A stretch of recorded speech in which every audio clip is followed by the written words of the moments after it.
Hello, everyone, and welcome to Sending the Wolf. My name is Clarke Wolfe. If you're in the chat, please say hello. Give me a little ow, a little hi. Rufus is here and looking for some attention. I can already see.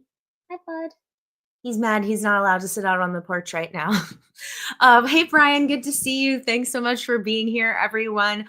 Also, little shout out for a new little streaming setup.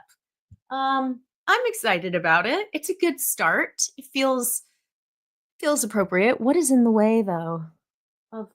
I see. How's everybody doing? So my name is Clarke Wolfe. Thank you so much for being here today. Hi, Andrew Thomas. Welcome. Happy Valentine's Eve to you as well. Oh my gosh, it's Valentine's Day tomorrow. Hi, Nicholas. Good to see. Oh yeah, so glad you're also not. I just knocked the camera. Sorry, everyone. I'm glad you're not working today either. Hi, Steven. Hi, another Mr. Lizard. Welcome. Great to see you all. Oh my God. Oh, wait. Brian says Clayface director news just dropped. Okay. Let's bring it up. Let's look it up here. This is why we do it live, baby. Andrew, you're having technical difficulties? Oh no. Now,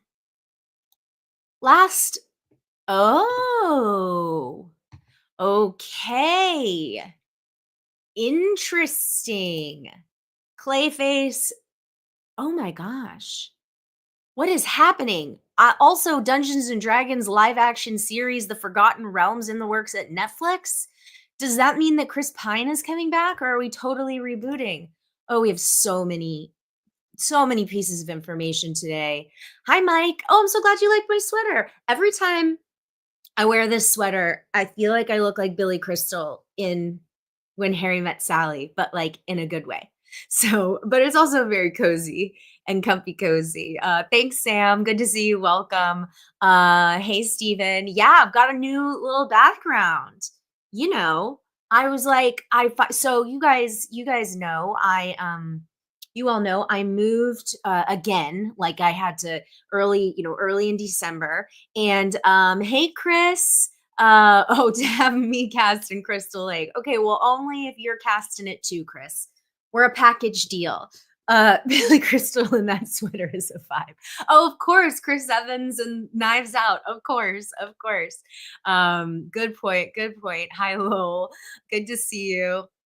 Petition and prayer circle. Amen, Chris. Amen. I agree, Nicholas. We do need another Dungeons and Dragons movie with Chris Pine. The first one was terrific.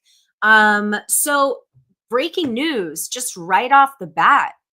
I mean, should we get into it? Wait, but as we are getting into it, what are you guys doing for Valentine's Day? Who has Valentine's Day plans? Not me, but I'm fine with it. It's definitely not a bad thing. Chris Pine is an underrated Chris. And I used to think that Chris Evans was the best Chris, but you know what? Now my opinion has changed. And there's nothing wrong with Captain Steve Rogers, nothing wrong with that at all. But I love Chris Pine. He's great in everything. We need more of him. Alvi says, I swear Mike Flanagan was directing. Well, Mike Flanagan wrote the script. So that is what the last we heard. I think that's what you're referencing, Alvi. But let's dig into it. Let's see. Mike's going to go see Captain America. I haven't seen it yet, but I want to go. I want to see it in 3D, actually. No plans. Oh, seeing Hard Eyes again, Nicholas. Love that. That's the best thing you could be doing. Brian celebrating the Eagles. Excellent. Chris says, hoping now that D&D will be on Netflix, it'll get more people checking it out and it'll get more love. Yeah, great point. The most talent. Yeah, that's fair, Steven. Totally. Okay, well, Sam's not impressed with some of these choices. Fair enough. Let's oh, and Slen says they're seeing Captain America on Sunday in IMAX. IMAX, I've just started becoming, now that I have my AMC little A list, I swear I am just like all about the IMAX. I try to see it as many times as possible. Wait, Gishgali says, here's a bit of news for fan of the Netflix show Dark. Jonte Frizzy, I might be saying that wrong. I apologize. And Baron Boodar have been hired as new showrunners for Welcome to Derry season 2. Whoa. Unitless, hello. You've been after They Live. This is the first time. I'm so glad you were able to join. Happy Valentine's Day. Thank you for being here. So, breaking news across the board. Also, Gishgali, I saw in that one of the stories I pulled for today. Gosh, this is just not helping with like the camera. All right, baby steps. One of the stories that I pulled today was the sort of recap about HBO and their drama slate, talking about, yeah, we renewed White Lotus season 4 already. Talking about the new season of True Detective, season 5. Issa Lopez returning. It's going to be shot or take place in New York. Loved that. Gave a little update on The Last of Us season 2. But she also kind of was talking about Welcome to Derry. Like, she didn't get into Welcome to Derry. And then she was talking about it like it's 2026. Now, maybe this is like me just misunderstanding, but am I wrong? Like, it was very strange to me that she did not mention it. We'll read the article, but yeah, not a lot of Welcome to Derry action in there, and I was very disappointed. Let's see. Unitless says, I'm getting a massage for Valentine's Day. Ooh, jealous. You think I'm in a cult? No, I just, Hector got me hooked on 3D. I love it now. I think it's really fun. Also, I know I mentioned this very briefly the other day on Monday, but we watched My Bloody Valentine 3D on Hector's 3D TV last weekend, and it was arguably some of the best 3D we've ever seen on some of those Blu-rays. Like, it's great. Anyway, all right. Oh, very cool, Andrew. Pre-ordering some autographs for AwesomeCon. That's awesome. Happy Valentine's Day to you indeed. Nicholas said, I saw Parasite in its IMAX re-release on Tuesday. It was the best way to see it. Oh, for the first time. I watched Parasite at home. I watched it with my mom and dad at home in Atlanta. That was how I saw it. So I did not see it in the theater. But I bet on IMAX. That was great. Honestly, at this point, I'm just convinced like everything in IMAX. Seeing Seven in IMAX was truly like a religious experience. And Nosferatu in IMAX was the way it brought it home. Okay.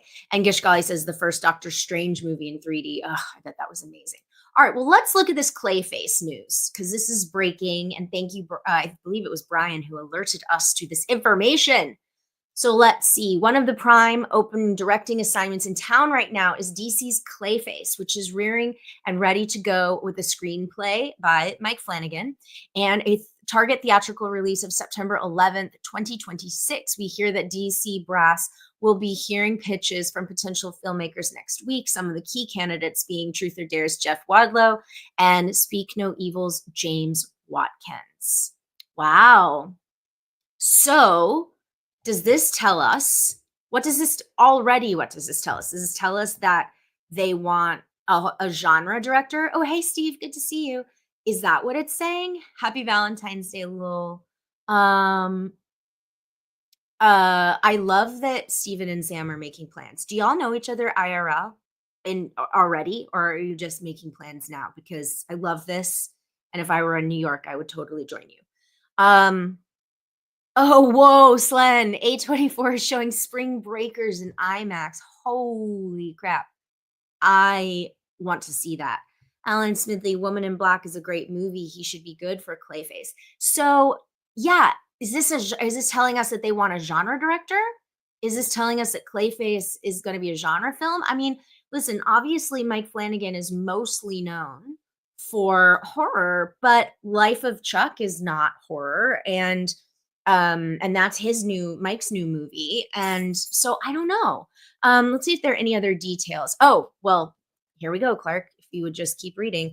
Clayface is rumored to be a horror thriller tragedy, with the lead protagonist not expected to be portrayed as the notorious villain he's known as in the Batman canon. Interesting. You know, I Okay, and the article does go on to clarify that Mike Flanagan was never expected to be in a mix as director, given his commitment to future projects such as Universal's Exorcist reboot. So, first of all, for you guys, or for you all in chat, if you watch the Harley Quinn animated series, you know Clayface, Alan Tudyk's Clayface is portrayed as a very theatrical, sad person. And how will I ever see him any other way?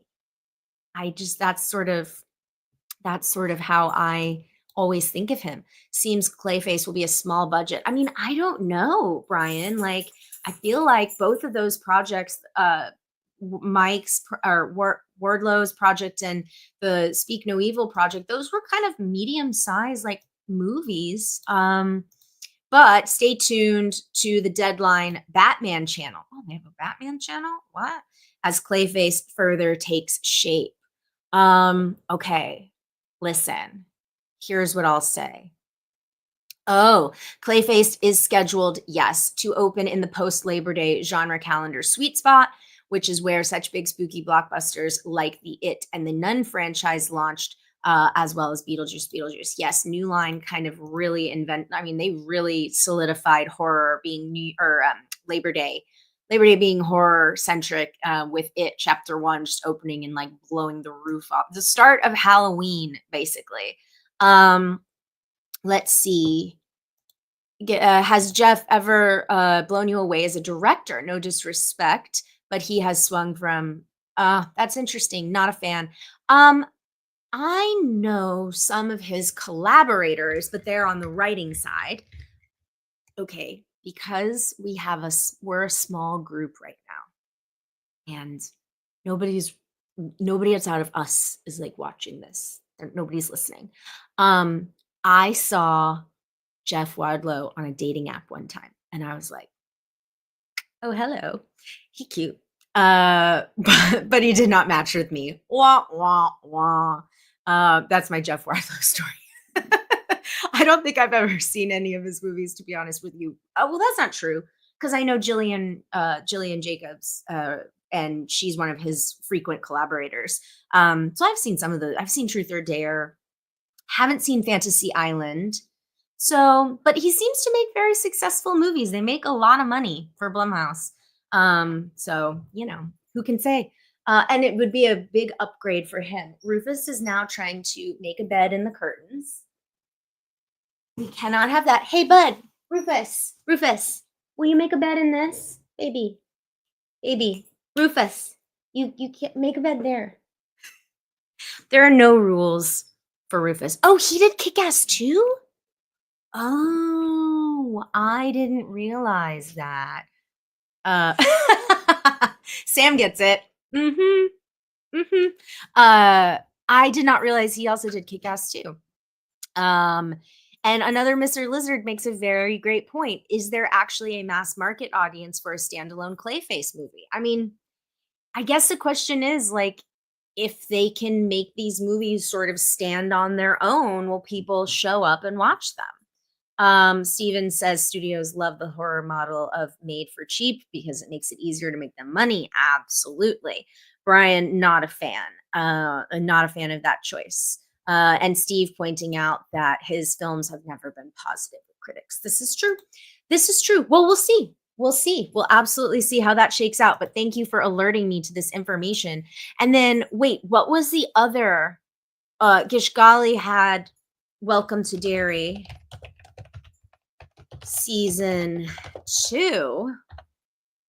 Was that news, or is that just something that I think that's just something that. Wait, wasn't there another piece of news that just broke?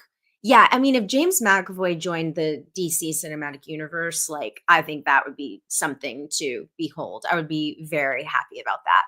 Um, okay, Nicholas has seen Cry Wolf and Fantasy Island. Enjoyed Cry Wolf. Okay, and did not like the reveal of Fantasy Island. That's fair. Mm, mm, mm. Yeah, I like this point, Steven.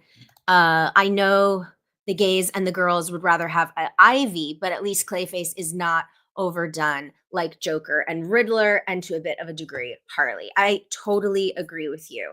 Clayface would be something different. And honestly, with all due respect, I don't think Mike Flanagan is just taking open writing assignments because he needs the work. You know what I'm saying? Like, to me, if Mike wanted to write a Clayface movie and also was never going to be in the conversation to direct it, to me, that just says like there's a real passion for the story, whatever the take was, and for the character.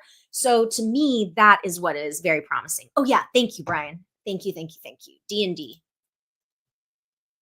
Dungeons and Dragons. Not movie release date. What? Da, da, da. News. Here we go. Okay. Dungeons and Dragons live action series from the Forgotten Realms in the works at Netflix from Sean Levy, Drew Crivello, and Hasbro. Okay, so what do we got here? One of Netflix's biggest TV bets in the fantasy space to date, the streamer has taken in for development The Forgotten Realms, a live-action D&D series. The project comes from one of the top streamers in the producers in the streamers roster, Sean Levy, of course, and writer showrunner Drew Cavello and Hasbro. Okay, as the title suggests, the proposed series will take place in the iconic campaign setting and centerpiece of the Dungeons and Dragons universe, a fantasy world. Okay, we know. Now tell us about what this means for the movie. Ever since then, Hasbro subsidiary E1 in 2021 made launching a live action series a top priority. Netflix has felt like a logical home given the major boost the streamer has given the classic fantasy role-playing game through Netflix's Stranger Things, of course. The project's incarnation, overseen creatively by Red Notice filmmaker, with Crivello subsequently joining him, landed at Paramount Plus, obviously, with a straight to series order and E1 co-producing. Okay. Because Paramount is the studio behind the 2023 movie Dungeons and Dragons Honor Among Thieves. That project didn't ultimately move forward amid a strategy shift at Paramount and ownership change at E1, which was acquired by Lionsgate. With Hasbro's in-house division now in charge, the Dungeons and Dragons adaptation underwent redevelopment and a brand new concept not related to the past D&D development or the Honor Among Thieves movie. Okay. With Levy on board, the Forgotten Realms series was taken out to Netflix. Okay, obviously his company 21 Laps has a deal, and after lengthy negotiations, I hear the fantasy series is now set at the streamer for further development. In success, it could launch a D&D universe. Man, okay, so how do we feel about this? Let's see. Alan Smithy says, will it be comedic like the recent movie with Levy on board? I should assume so. I hope it's set in the movie world. The D&D movie was such a blast. I wish we got a sequel. Hey, I'm Santiago. Box Office Jack says, I'm still sad Joe Manganiello's, oh, I know, Dragons Lands and D&D series didn't get a pickup. Poor Joe Manganiello. He loves D&D so much. So does Todd Stashwick. He is like the biggest D&D enthusiast I know. He has been playing it. He's got a whole story. Stashwick has to be in this D&D series. Like, get them on the phone. So yes, Brian, this will be separate from the movie. But what I really hope is that kind of, as somebody in the chat mentioned it, that, you know, maybe Netflix will acquire the streaming rights to Honor Among Thieves, and especially since Paramount is having, like, financial, well, gosh, the whole thing is up in the air right now, but yeah, maybe that will encourage more people to see the movie, and then maybe, if Chris Pine wanted to be involved, or the cast and the crew wanted to be in, or the cast wanted to be involved, like Michelle Rodriguez, or even, Sophia Lillis, like, these are all names that I'm sure Netflix would be like, "Oh, yeah, get them in here." Um, let's see. But this is another good point. I dislike that almost everything has to be a universe now. I agree.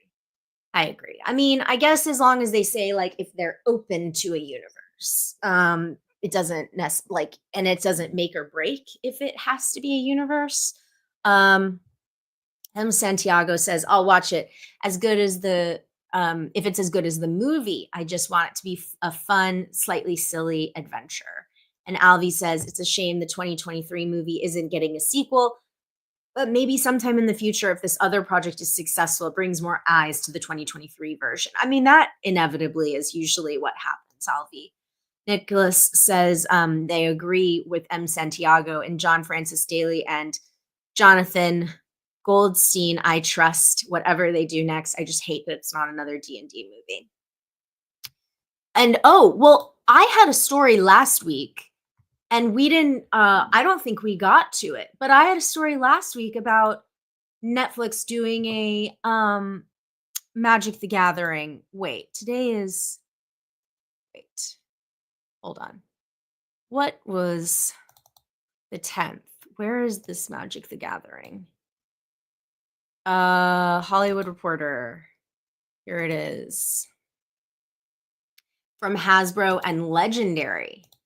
So I don't know if you all saw this or not, but hey, Ladybug, welcome. So good to have you. So with respect to Magic the Gathering, this is also Hasbro, but partnered with Legendary. The goal is to kick things off with a movie before expanding to TV, a la Legendary's Dune franchise. So yeah, to your point, I mean, yeah, and then Legendary has turned a number of known brands into franchises such as Godzilla vs. Kong and Dune, both of which span film and television. It is also behind Netflix's Enola Holmes movies, and coming up, it has Minecraft, starring Jason Momoa and hailing from Warner Brothers.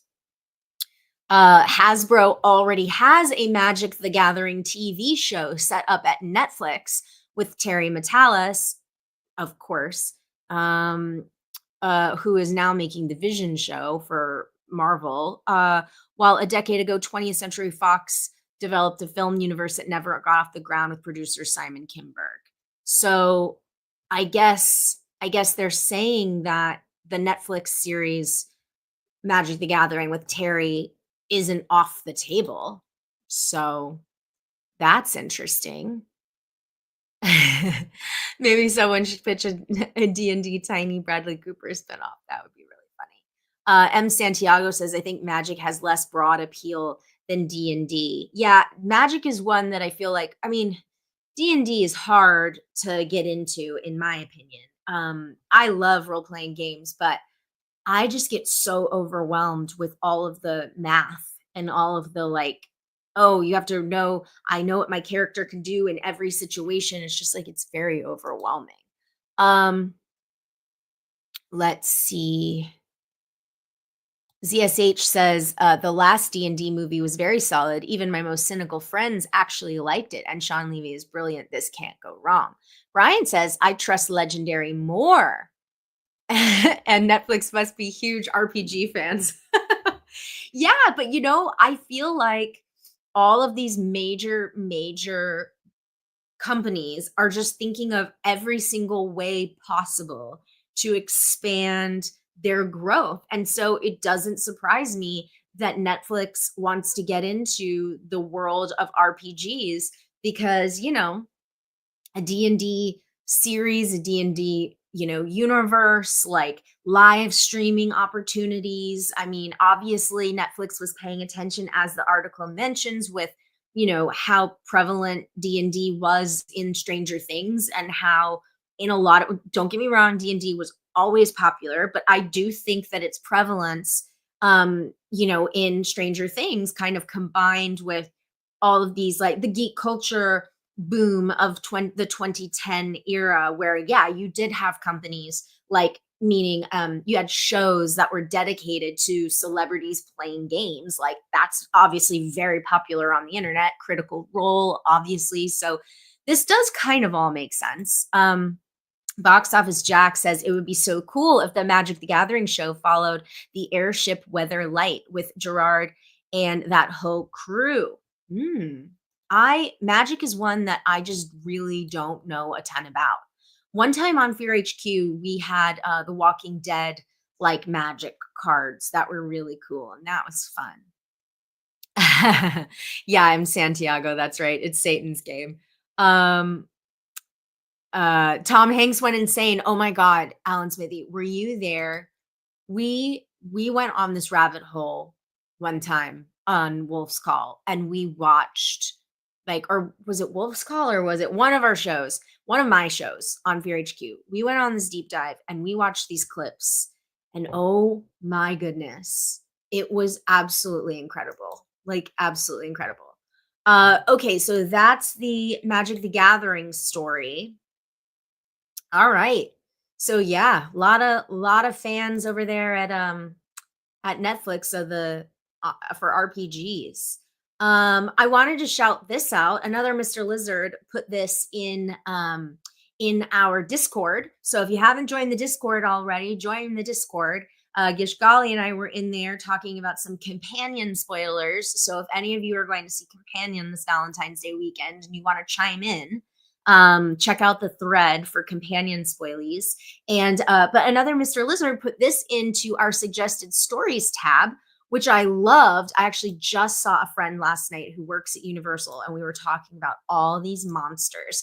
But y'all, I am so excited for this. I'm not being funny. Like, I know on the internet and on YouTube, like, we just, all we do is say, I'm so excited. But like, this is like legit. I just feel like, and I can't believe it opens on May 22nd. I can't believe that. That's so soon. I've been really impressed with all the concept art and the concept video. So I wanted to just kind of read through it before we got to our other movie stories. So here's a preview. Oh, and the preview dropped during the Super Bowl. Among 5 different worlds in the park is the Universal Monsters themed Dark Universe, which features rides and animatronics described as some of the most visceral, powerful, and fast moving animated figures ever created. I have to say, in these preview and concept videos, the animatronics look sick. Like, they look incredible. They're really good. But here's what they say that we know so far. Fangoria says about Monsters Unchained, the Frankenstein experiment. It takes guests on a thrilling journey through the catacombs of Frankenstein Manor, where Dr. Victoria Frankenstein, the great-great-granddaughter of the infamous Henry Frankenstein, which is funny because, of course, Henry Frankenstein is in the James Whale movie. Victor Frankenstein is in the book. Hence Victoria, has conducted several secret, twisted experiments in a misguided attempt to display her genius for writers. Dr. Victoria Frankenstein invites guests to witness her powers in controlling the monsters she's contained until her plans go haywire and she inadvertently unleashes the sinister creatures. Guests will first encounter Frankenstein's monsters in the ride's queue, where he will roam the layout of Dr. Victoria's Frankenstein's lab during the pre-show portion of the attraction. Dracula, the most dangerous of the doctor's monsters. Oh. So this is positing that Dracula is a Frankenstein creation, is located at several points through the ride as he's leading the pack of monsters terrifying Victoria's manor. Anyone here in Orlando? any Orlando locals in the chat? Just would be really curious. Steven says, I would be really nervous as a studio exec. D&D would have to do about as much wide appeal as Mad Max. Yeah, I mean, like, to your point, Steven, like, yeah, that's, I mean, but D&D has been around for so long and it does have like millions and millions of players. Um, in a week, Clarke, have you ever played the Call of the Cthulhu role-playing game? No math involved. You're an investigator looking for things involving eldritch horrors. It really is cerebral and intriguing.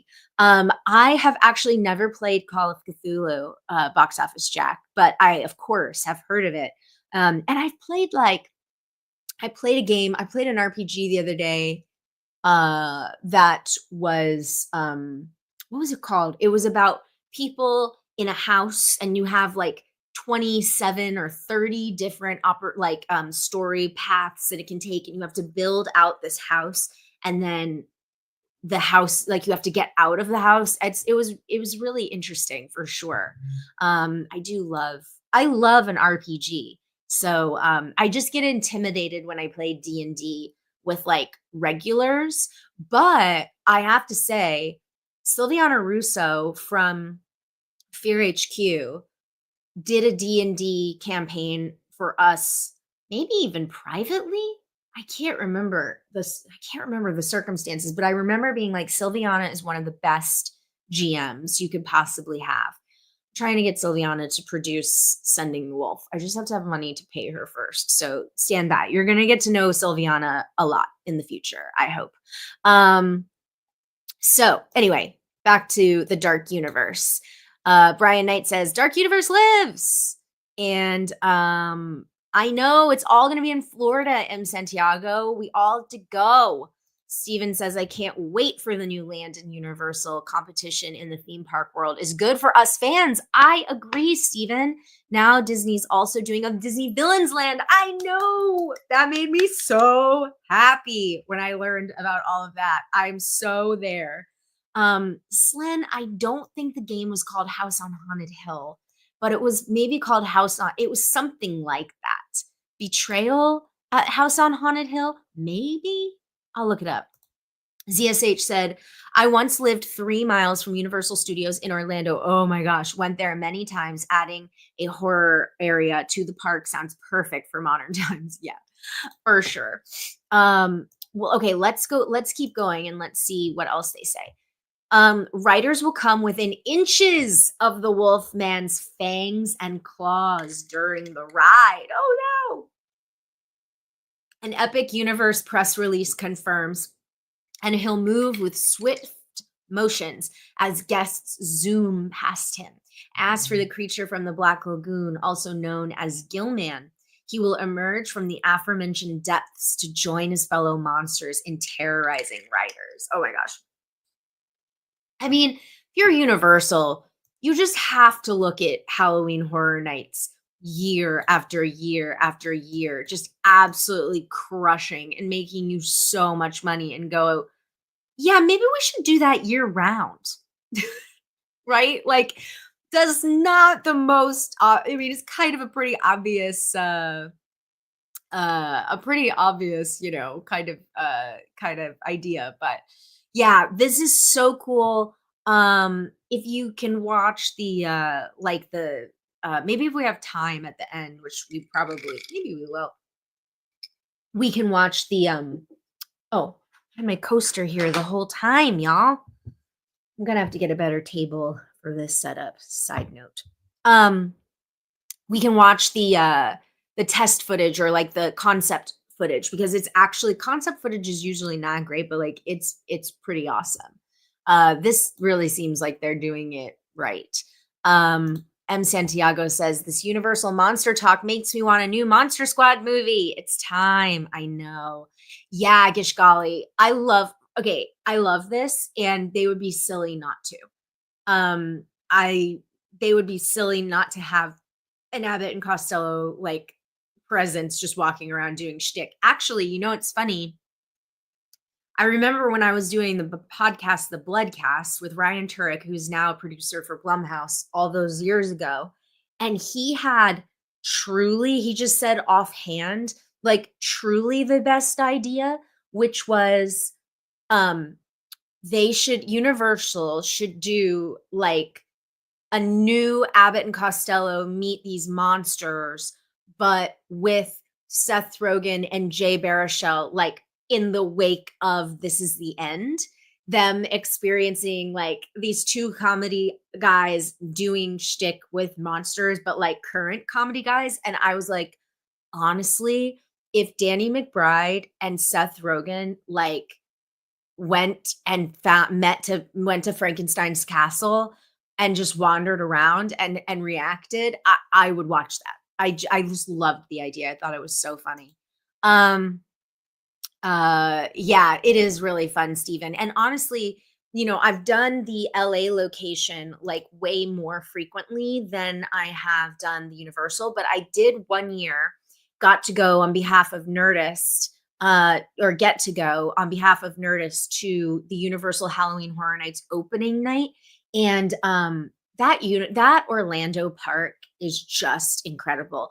And it's obvious, like, Universal Studios in Hollywood, like they have to make movies there. So like that's like their primary goal, and then to make television there. So their primary goal is not, and they have like, offices and stuff like that. So their primary goal is not to have theme parks, but so it's more limited. But Orlando, like what I remember from my time at Orlando Halloween Horror Nights was the original houses were actually my favorite. Like they actually had original mazes. And like really high production value. And it just was, I mean, I love all the ones that are based on IP, but this just felt very special and like it was so unique and interesting.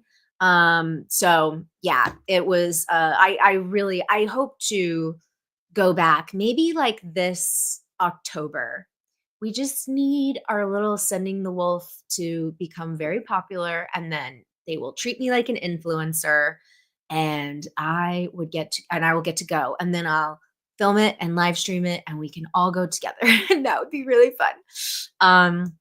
Yeah, what is Shane Black up to these days anyway? What's he working on? M. Santiago says, Clarke, if you could make an amusement park land, ride, or stage show based on a horror movie, what would it be? Oh, I will tell you 100%. Oh no, sorry. I keep shaking the camera. I'm sorry, you guys. I can tell you 100% what it would be. It would be Drag Me to Hell Land. I would love, and in fact, I'm pretty sure Universal did a Drag Me to Hell maze one year. It just was in Orlando, and I think they only did it once. Halloween Horror Nights Drag Me to Hell. Let's see. Did they ever do it? I thought they did it. Let's see. This is just here we go. Okay, so characters from the film were used in the Horrorwood Die-In Scare Zone during Halloween Horror Nights ripped from the silver screen. Think of horror movie moments that stay with you, the moments that push you back. They also did a Cabin in the Woods maze, M. Santiago, and that one was only in Orlando, I think. And I never got to see it. I mean, like, again, if I had, I just would have loved in those days to be able to pop to Orlando and just like do the VIP experience. Like, how freaking awesome. I probably could, another Mr. Lizard. But yeah, this year, so what else did they have? Yeah. What year was this though? 2009. No. I thought they did it since then. I thought they have done it since. But maybe I'm wrong. Who knows? But anyway, yeah, they had the same idea as me, but I would do a Drag Me to Hell maze. For sure. Those creatures and like all the shadow and the lights and like all the scares and all the bugs that are everywhere. Like that would be so fun. Yeah, that would be fun. And Santiago says, I love it, but never watch it. The ending is bleak. Yeah, it is bleak. It is bleak, that is for sure. Yeah, Andrew, same. Very excited for Netflix's, Guillermo del Toro's Frankenstein movie. That's gonna be incredible. Steven says, "I also want Universal, so bad to license a Barbie Land, in addition to the theme park to put near Mario Land." I mean, that would be amazing, Steven. I would love to go to Greta Gerwig's, like, inspired by Greta Gerwig's movie Barbie Land. Oh, that would be so cool. So yeah, Cabin in the Woods and Drag Me to Hell are the 2, um, that I wanna do, and they've already done them. 'Em. They've already done them. Haunted houses that year. Let's see. Leave It to Cleaver. That's really funny. Scare zones. Yeah, and so okay, so it wasn't actually a maze, it was a scare zone? Yeah, you guys, we just gotta go. We just gotta go to Orlando Horror Nights. We just have to. Just have to do it. Well, speaking of spooky scary, Constantine 2, everyone. So oh, yeah, for sure, ZSH, right? Barbie Land would do numbers, right? Greta Gerwig Greta Gerwig Land. Yeah, that's really what we need to do with Little Women and Lady Bird Land. That would be fun. That would be very fun. Long Legs the Ride. Yeah. I mean, oh gosh, the opportunities are endless, honestly.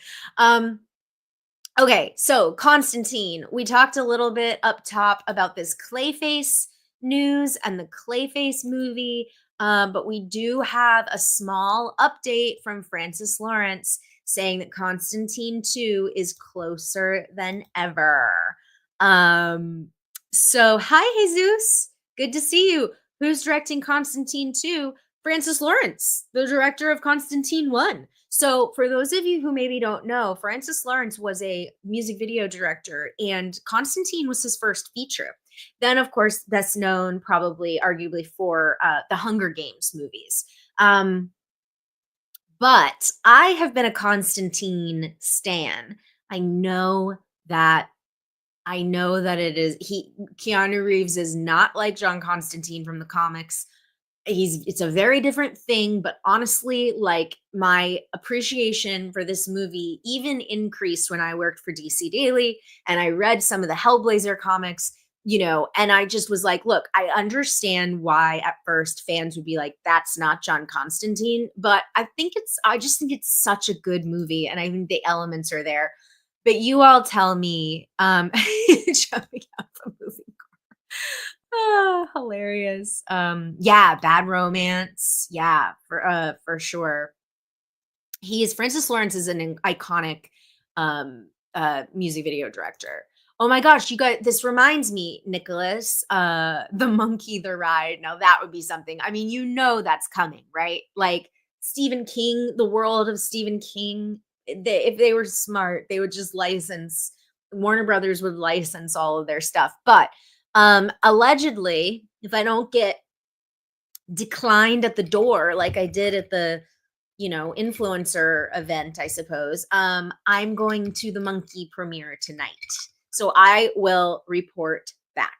But yes, I'm going to the premiere this evening. It's at a church, which is really funny. Oh my gosh, yes, Alan, call it Alan Smithy, call it the kingdom. That's perfect. Um, okay, so M. Santiago has not seen Constantine. I love this movie. I've loved it since it came out, and now over the years, it definitely has found more affection with fans for sure. And yes, Sam, I have seen the Constantine played by Matt Ryan, and I think it's very good. It's just different, it's just a different thing. But I think I also oh, in fact, you know what? Now that I'm thinking about this, we did Constantine on Wolf's Call, and I think also one of the reasons that I love the movie is because, like, look at this still right here. Like, it really is a noir, like a film neo-noir, um, John Constantine with these creatures. I love Tilda Swinton. I love, um, playing the devil. We talked about him the other day. Now I'm blanking on his name. Rachel Weisz, fabulous. Um, Gishgali says he perfectly captured the spirit of Constantine without having to dye his hair and put on an accent. Yes. Oh, they had early access screenings last night. Heart Eyes and the Monkey. Oh my gosh, Heart Eyes. That would be a wonderful Halloween Horror Nights. Oh my gosh, that would be so good. ZSH says finally the Constantine sequel is literally, but also what I've been living for a couple of years. I mean, we've all got to hang on to see the new Constantine movie. We just ZSH, we have to hang on. Ugh, this would have been just get right out of town. This would have been incredible. Yes, Alvi, Constantine. Yes, Peter Stormare. Thank you so much. Another Mr. Lizard. Constantine's hell design was awesome. It really was. Yes, as the devil. Rachel Weisz. Oh, Jesus wants to recast Daniel Craig as Lucifer. I'm not mad at Daniel Craig being in the Constantine universe. Okay, so usually when we read news on this show, I try and watch trailers. I try to keep it as fresh as possible. Like I try not to read the article, I like to discover it us all together. But I did read this one. And spoiler alert, it is a little bit of it's a little bit of like there's not a ton of details, but there's a 4K release of the original film, and Francis Lawrence confirmed on this press tour that Constantine 2 is closer than ever to being a reality, and that he, Keanu Reeves, and producer Akiva Goldsman have been working hard developing an idea that they're truly excited about. Despite years of what felt like insurmountable setbacks, the supernatural thriller remains a passion project for everyone involved, and the director insists they have something really cool in the works, adding that the film is in better shape than ever as it nears production. The quote is, "I will say we're closer than ever to being able to do a sequel, which is a great thing. And Akiva, Keanu, and I are super, super excited about it." Let's see. The Constantine sequel has been stuck in development limbo for years. I mean, development hell. Come on. If ever there were a time to use that phrase, I would argue this is it. Despite fervent fan support and Reeves himself repeatedly expressing interest in reprising the role because the man knows what the people want. Let's see. Now it appears that years of brainstorming have paid off, with Lawrence and his team finally cracking the story, telling Collider that they've gone through the new comics that have been released in the 2 decades. That's crazy. 20 years since the original movie. The quote is, "We have a great idea. We've gone through a bunch of the comics over the years and looked at things. I will say there's probably grains from things that we're pulling, but in truth, most of it is just coming from the 3 of us, loving the character, loving the world, having it sort of be in the back of our minds for 20 years and just percolating on ideas and stories and characters we love and ideas we love." So Constantine, wow, yeah, February 18th, 2025. And I remember exactly where I was. I remember going out. I think I went alone because I love seeing movies by myself. But yeah, I remember this. What does chat have to say? Brian says, "I hope this movie gets made." I know, 20 years ago. Oh my gosh. Projects move slower than ever. It's true. We're closer than ever. Still could be a while. Hey, Mirror. As long as Akiva doesn't write, you're not lying. Hi, Kate. Good to see you. Thank you so much for being there, and happy Valentine's Day to you. I just love this story, though. I love Francis Lawrence's style, visual style. He also did Will Smith's I Am Legend, which I didn't love, but I think he used the technology really, really well, and all the creatures and all the horror elements in Constantine really beautifully. And of course, he's gone on to be, again, just a huge director. So, yeah, I hope, I love that they're on board, and we'll see what ends up happening. ZSH says, I think the original is very underrated. Highly recommend everyone go back and watch if you've never seen it before. Honestly, ZSH, preach. Could not agree more. Like, I objectively think it's just a really cool movie. And honestly, too, I think by having like the neo noir kind of visuals, like this kind of color saturation that you see in this image right here, and Keanu, of course, frankly, like, the man doesn't age. So, and neither does Rachel Weisz. So like, you watch this movie and you're not like, oh wow, this was so of its time. Like, to me, I actually feel like the special effects, there's a lot of CG, but like, I feel like they work. I don't know. And oh, some of the possession scenes are awesome. Like the opening sequence looking for the spear of destiny, and like all of it, it's just, and but again, the acting is just so good. Rachel Weisz is playing two roles. She's wonderful. um Keanu, I think that Keanu can be a very, very, very good actor, but I do think he needs to be paired with the right director. And I really think that this is a great example of Keanu like really playing to his strengths, and Francis like totally getting him. So yeah, that's my little soapbox. Nicholas says, I Am Legend has grown on me, but I still don't care for it all that much. Yeah, I don't like it. I mean, I also thought that it was just so disappointing because I love the novella, or the book. I mean, it's very, I Am Legend by Richard Matheson is very short. But the movie is just, again, like, it's just not it's not like the book. Like, why are we calling it I Am Legend? And also, like, the creatures in I Am Legend, the book, are vampires who talk, who have personalities, who have memories. Like, the little zombies, the vampire zombies that they created for the Will Smith movie, I just thought were awful. Um, and I think the special effects do not hold up. So, look at me, I'm breaking my own rule. I'm not supposed to talk smack about movies. But this is to say that if you were going to decide between Francis Lawrence's early horror offerings, pre-Hungy Games, then I would absolutely point you to Constantine over I Am Legend.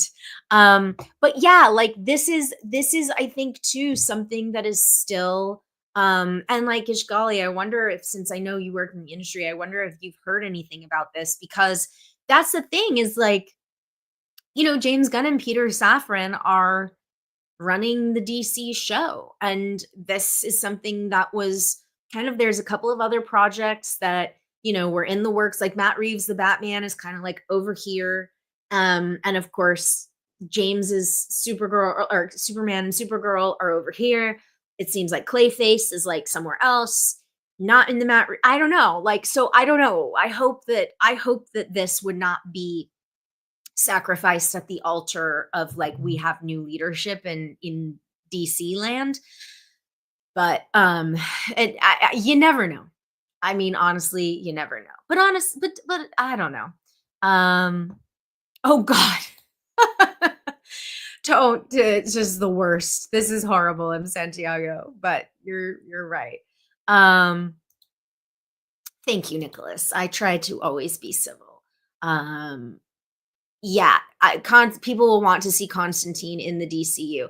I mean, that's the thing, is at the end of the day, it does seem like James and Peter Safran's sort of DC universe, having the Elseworlds and being able to, like, just do standalone things. I honestly think that that is a really, really smart move. And fans want to see this, at least I do. So, okay, what other stories do I have? Oh, well, speaking of what fans want to see, get your Discman ready and get your favorite CD soundtrack, because Mortal Kombat 2, um yeah, I agree with this, Gishgali. Yeah, that is true, Mirror. So, did you guys forget that there was gonna be another Mortal Kombat movie? Did you guys forget that there was a Mortal Kombat movie in the first place? Now, to be fair, poor Mortal Kombat. This reboot, remake, that they did, um, was I remember watching it at home on HBO, because, it was sort of sacrificed to the COVID gods, so it didn't really get a theatrical release. But what was so interesting about this first Mortal Kombat movie is that there's no Mortal Kombat. They don't get to they don't get to the tournament until the end. That was kind of silly, but whatever. It was a fun time. The creatures were fun, the characters were fine, like whatever.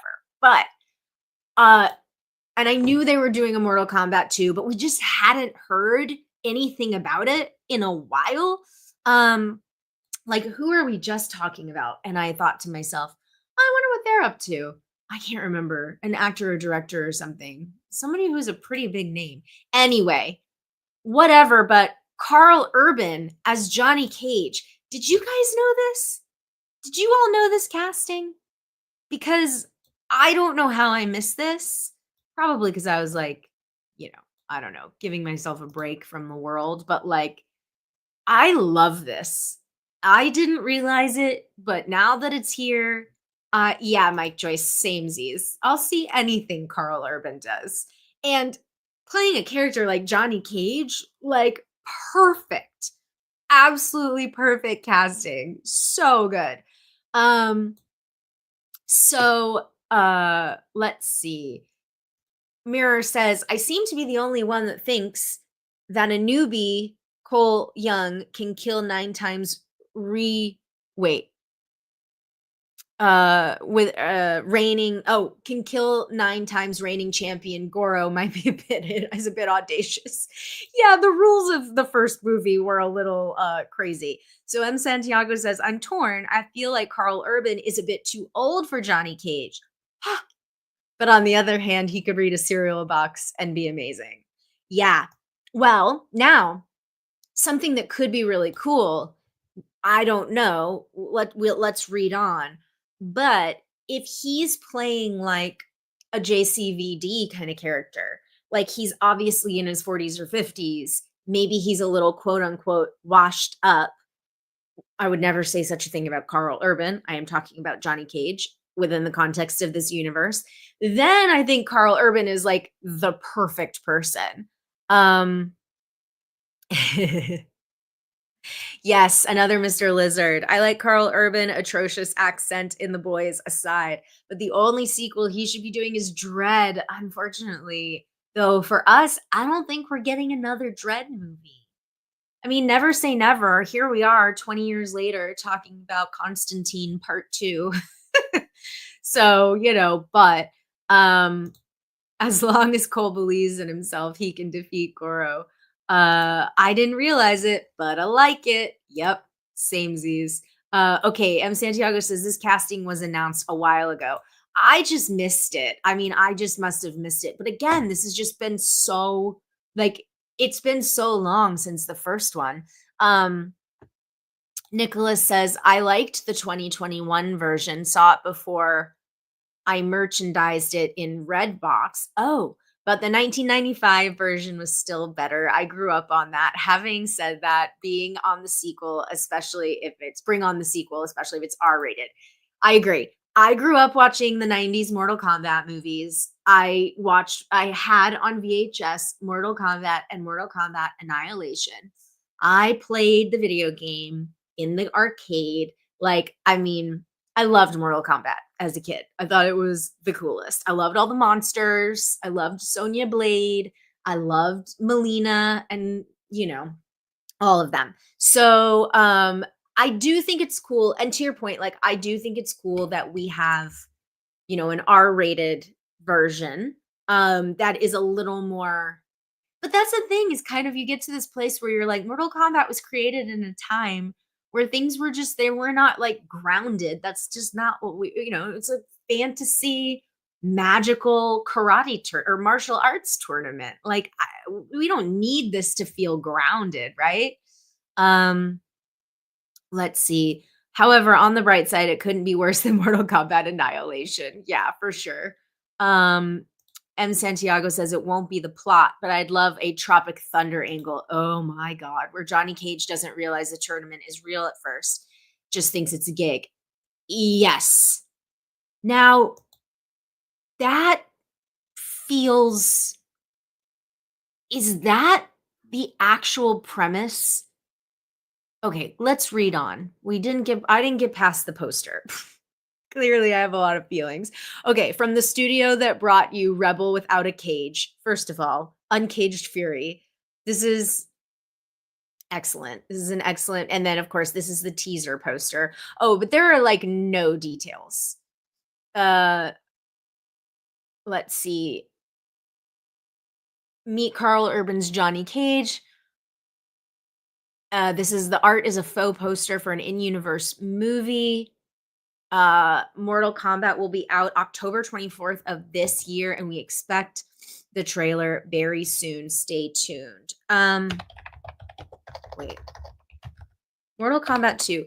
Let's see if there's like, is there a Wikipedia page? There must be. Oh no, this is the game.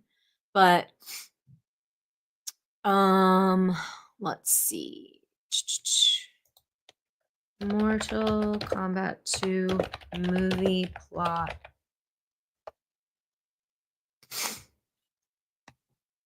All right. Get out of here. AI. Oh yeah, and the other thing I wanted to point out that I like about this is Jeremy Slater, who's created a lot of really cool TV and written some really interesting genre films, wrote the script for this. So I think that's really cool. Let's see. Uh oh. Following the release of Mortal Kombat in April 2021, producer Todd Garner, writer Greg Russo, and director McQuoid began conversations about the future of the franchise, including standalone films focused on Johnny Cage and Bi-Han, and a sequel to the 2021 film. By 2022, Warner Brothers had greenlit the sequel, with Jeremy Slater set to pen the screenplay and McQuoid returning to direct the project. Oh. Whoa. Filming began in June 2023, but was paused mid-July due to the strike. It resumed in mid-November and wrapped in late January. Okay. Yeah, and here's our cast, of course. Okay. Oh, right. My God, Brooks. I forgot he was Jax. Okay. Do we have anything about the plot? Mm-mm-mm. Okay. In May 2022, Slater confirmed plans to include Johnny Cage in the film after being set up at the end of Mortal Kombat, though he noted his exact role in the story has not been determined. That same month, Slater mentioned the film would embrace some of the weirdness inherent to the Mortal Kombat franchise. Yes, that is what we just said, and I agree. It is not grounded and gritty, or real rather, and that he wanted the film to be unpredictable and defy fan expectations. He further explained that the sequel would address both positive and negative fan reactions to the first film. Okay. Well, so yeah, we don't have an idea of what the plot is. Um, that is a great idea though, M. Santiago. I love it. Um, Yeah, I mean, Nicholas, with Mortal Kombat Annihilation, I was a kid, so I was not a I mean, that was not a tough crowd, I would say. Um, yeah, Gishgali says, "I love Jeremy Slater. That's a good sign." Oh, happy birthday to you, Nicholas. Yeah, film's done. It's in the can, but we just don't know anything about it. But hopefully, yeah, we will get a trailer soon per that article. So that would be very cool. I'm on board. I'm on board for this for sure.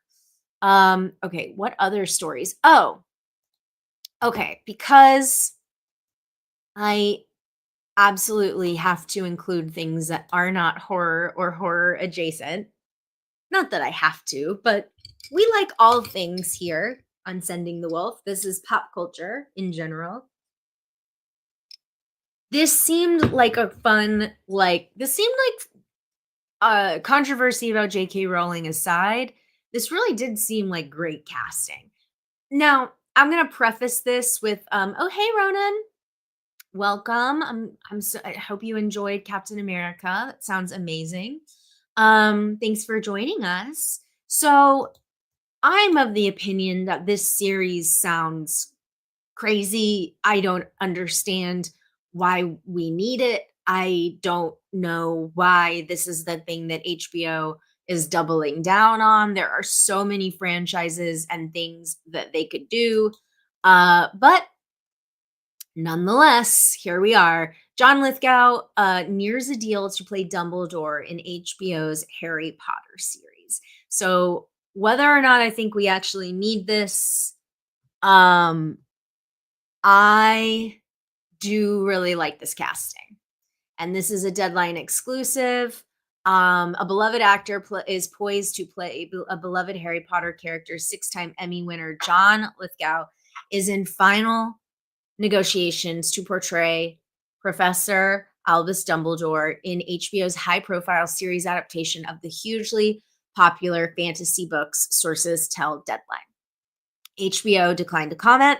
We appreciate that such a high-profile series will draw a lot of rumor and speculation, the network had said in a statement. As we make our way through pre production, we will only confirm details as we finalize deals.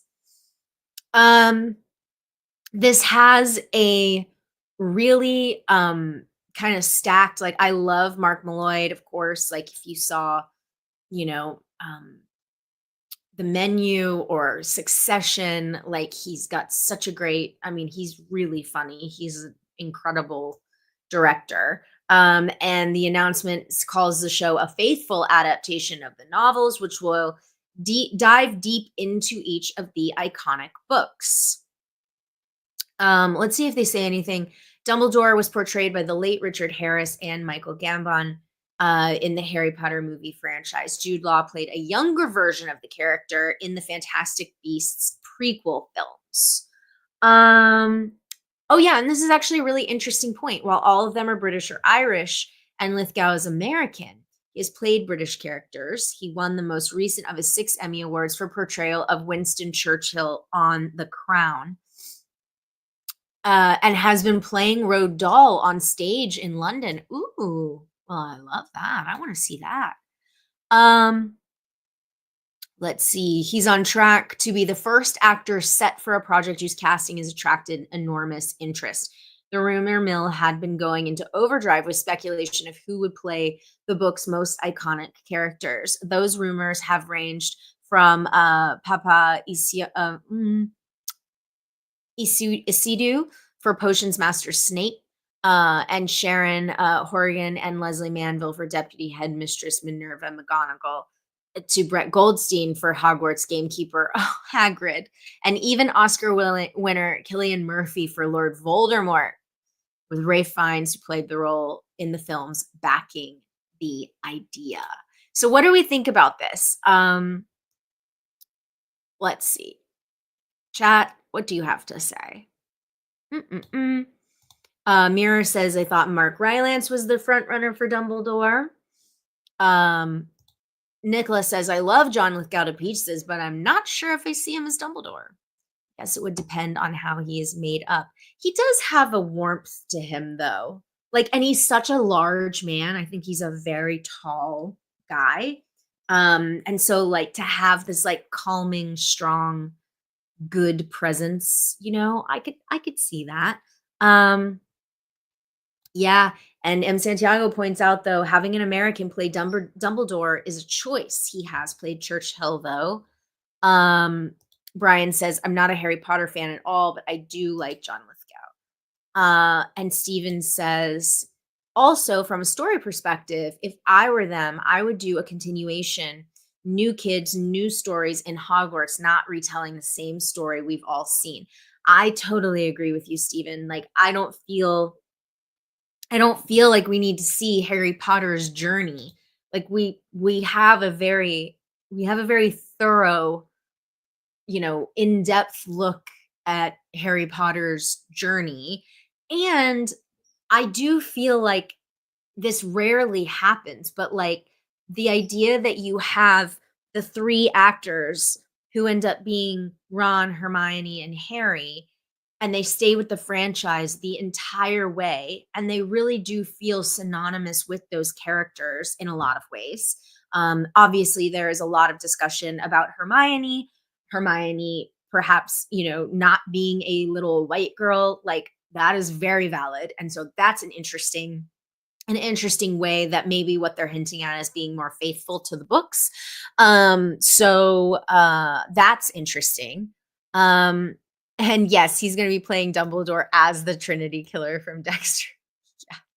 Yeah. Unfortunately, much easier to redo the same old stuff and then redirect everyone to the new theme parks.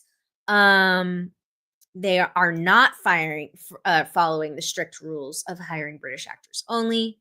Oh, James says that Rylance passed due to his wife's death. Oh, I didn't realize that, but that's really interesting. ZSH says Lithgow is American perfection. I think he's a really great choice for Dumbledore. I can't really think of a better American play him. Also, John Lithgow is not only like an incredible dramatic actor, but he's really funny. He's really funny, and he has this like wonderful, like for instance, Conclave. I thought he was so funny in Conclave, and I just think there's a lot he could bring to a role like Dumbledore. He'll always be the baddie in Cliffhanger, and he did that with an accent, so he could definitely do it. Let's see. Gishgali says, I enjoyed the books, but 8-episode versions of each book sounds excruciating. Yep. I mean, this is a huge issue, Stephen. Like, this really is. It's a big deal. I do think they're going to have a hard time getting a certain type of talent involved. Many don't want to get involved because of JK's politics. Even the OG actors don't like to associate with her. I mean, yeah. And they're like, she's very outspoken. She is not removed from this project. She is on this project. And yeah, it's just, what a time. Let's see. Da, da, da, da, da. Yeah, Alvi says, I think WB is scared to do an original sequel after the prequel series fail. Now, I do agree with this, M. Santiago, and this is the one thing, like when the statement said that they wanted to do a faithful retelling of the books, I do think that there is something here about approaching these stories as a little bit more sophisticated than children's movies, because I would argue, and I know that I think when Alfonso Cuarón came on board for Prisoner of Azkaban, the maturity level kind of coincided with the age and maturity level of the children, like the actual actors playing these parts. And I think that makes sense. One of the things that I've kind of constantly argued, especially with like the MCU, like let's say, I really loved that the Harry Potter movies grew up with the children. Like there was a generation of people who grew up alongside those actors. And so in turn, by the time those movies got to the final stories, they're getting PG-13 ratings, like because the children who started watching them are now teenagers and adults. And so my hope is that with HBO doing this, and doing it as a series, I do hope that the maturity level of some of the storytelling is in place from the beginning. Like I remember there were certain scenes from the books that I really, because I read through Order of the Phoenix, I think, and then I fell off. But I remember some of the stuff like Professor Lupin, and I remember like there were some scares in these books, and like there's adult themes, and there's a lot of mature things going on in terms of death and good and evil, and speaking of politics and all of it. I mean, it is a mature series, despite the fact that I think people think of it as a children's series. So this is to say that That's the only space or the only kind of thing that allows me to be quasi interested in the idea of doing a series versus the movies is you really can do so much more story. And I think we live in a different time where YA programming is allowed to be a little bit more sophisticated and mature. So I do think that that is you know is important to consider. um um let's see.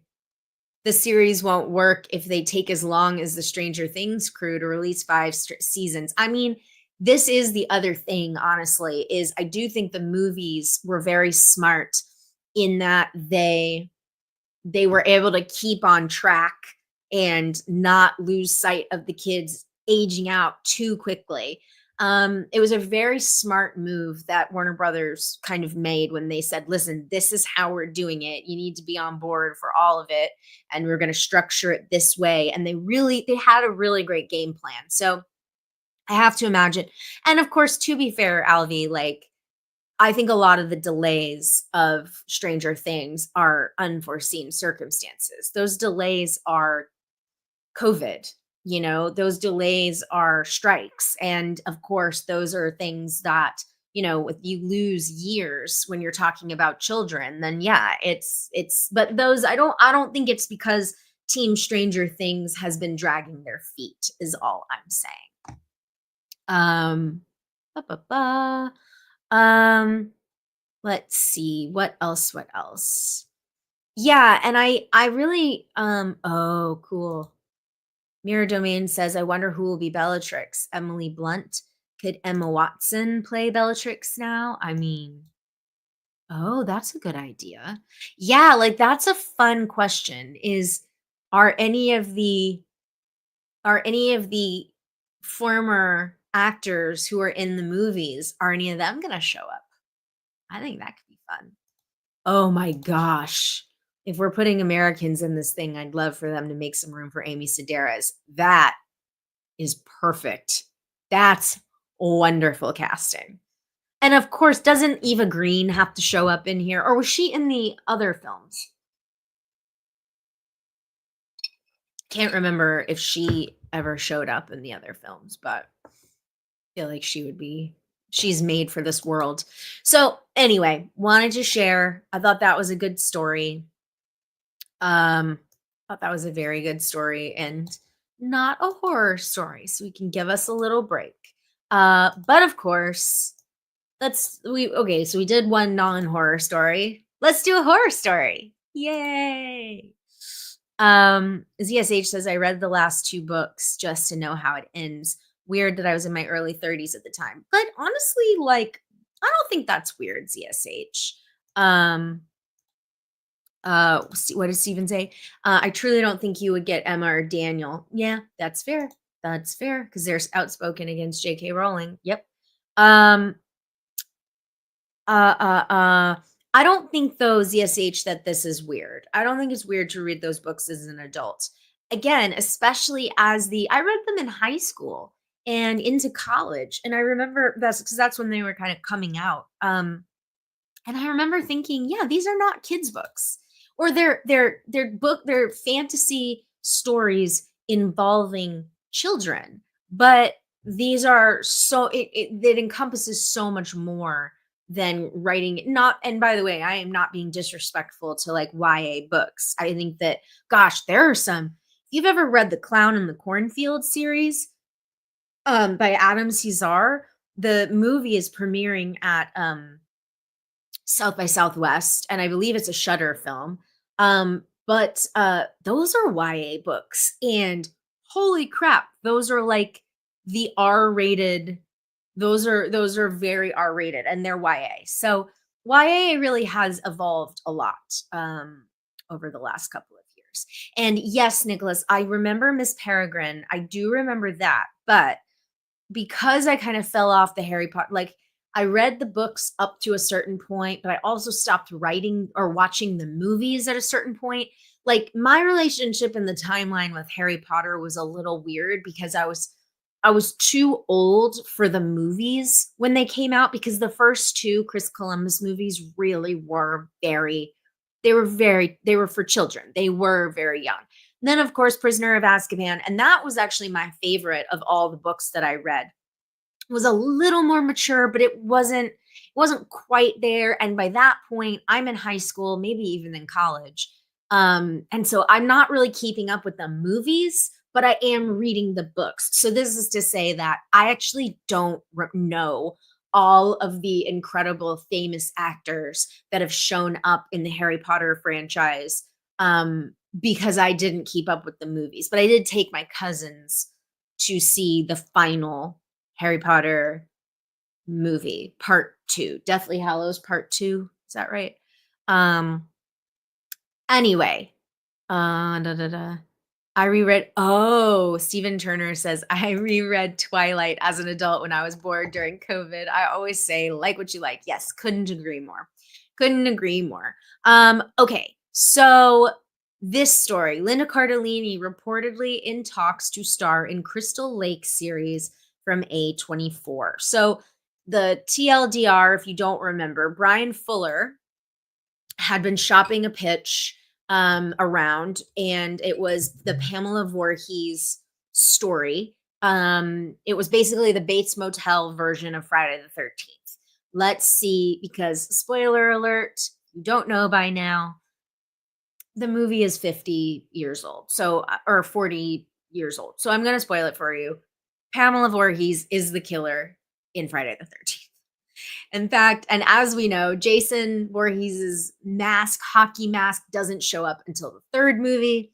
He wears a bag on his head, like a burlap sack in Friday the 13th, part 2. Okay. So we get this backstory when the reveal happens that Pamela is the killer, and she says, my son was Jason. He was, the kids were off, having sex and doing stuff that they shouldn't have been doing, and they let him die. He died here on the campgrounds. So now I'm here and I kill camp counselors. Okay, great. So, but of course, if you're a super nerd, you're sitting here going, well, what is the story that leads up to Pamela being capable of being able to do all of these things and to be this crazy murderer? And what were the circumstances of Jason's death, and so on, and also maybe even what allows this supernatural entity to resurrect Jason and allow Jason to, because he's this undead being, to seek revenge on the camp counselors at Camp Crystal Lake. Okay, so Brian Fuller shops around this series, and it gets a series order, straight to series order at Peacock, and then Brian Fuller leaves the project. And this is like a big question of, is this going to, like, if they, A24 says we are oh no, my camera. I'm here. Wait, my browser has lost connection with my camera. Oh no. Hold on. Restart my browser. Oh no. I'm here. Wait a minute. Can you guys hear me? My camera cut off.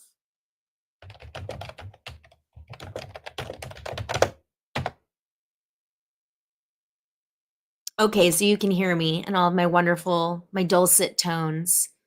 Well, now what do I do? You feel like you're talking, I'm talking to you as AI. You can click the camera button and try again. Okay, hold on.